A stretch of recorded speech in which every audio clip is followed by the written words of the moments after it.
With me now is the Speaker of the House, Mike Johnson. Thank you so much for being here, sir. You said that what we witnessed in the Oval Office was an American president putting America first. What does America first mean to you? Does it mean that America's role in the world is no longer to support democracies when threatened with tyranny? No, America first is everything that phrase implies. I've always considered myself a Reagan Republican. I believe in the idea that he used to articulate well, that after World War II, America had a very certain responsibility. We're the last great superpower on the planet. It's very important that we maintain that status.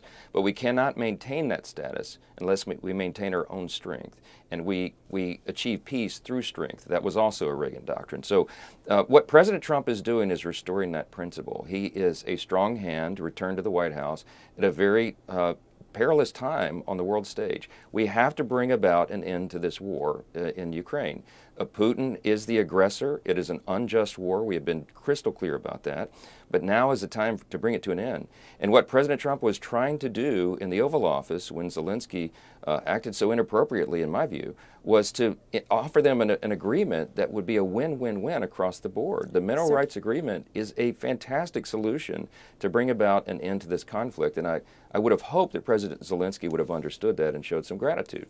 I want you to listen to what your fellow Republican, Senator Lisa Murkowski, said. She had some pretty harsh words for the strategy and what she witnessed in the Oval Office. She said, quote, "I know foreign policy is not for the faint of heart, but right now I'm sick to my stomach as the administration appears to be walking away from our allies and embracing Putin, a threat to democracy and U.S. values around the world." I want you to respond to that. And also, you just said very clearly that Vladimir Putin and Russia, they are the aggressors. We've not heard that from President Trump recently. Well, I think he's been very clear on that, and I think Senator Murkowski's view on this is plainly wrong.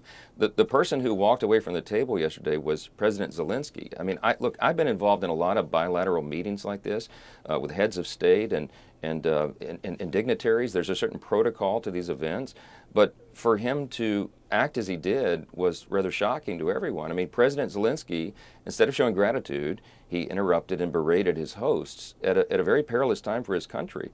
He should have been anxious, I think, to enter into this agreement. Think of it. The Mineral Rights Agreement would be a win-win for both countries. It would give us an economic interest there, and everyone around the world knows that America will always defend our interest and our people. We would have created an economic partnership with Ukraine at a time when it needs to be re-emerging. And that would have been a great thing. And I don't understand why President Zelenskyy would not accept that gratefully. And I think it's a big mistake, and I hope he changes his mind, because we've got to bring an end to this conflict. Well, it sounds like he still does want that deal and what he was trying to say, and I'm not going to argue with you about the way that he said it.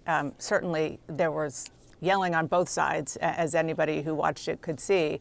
But his concern was the security risk that Ukraine is under, and he doesn't feel confident that anybody should trust Vladimir Putin.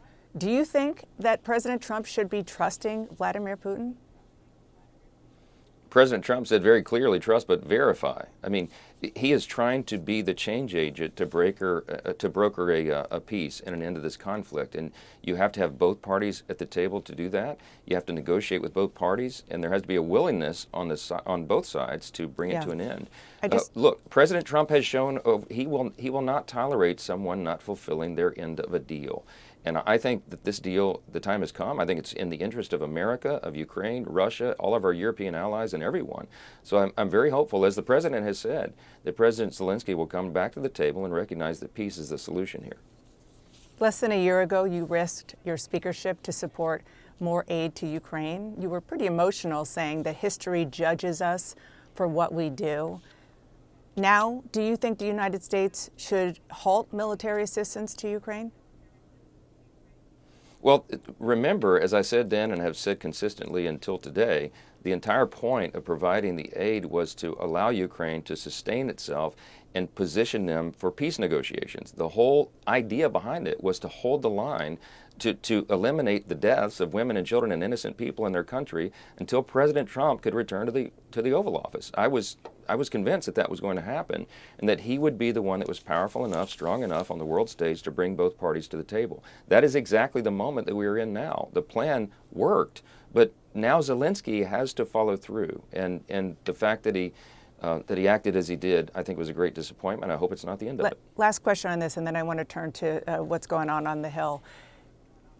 What is your view of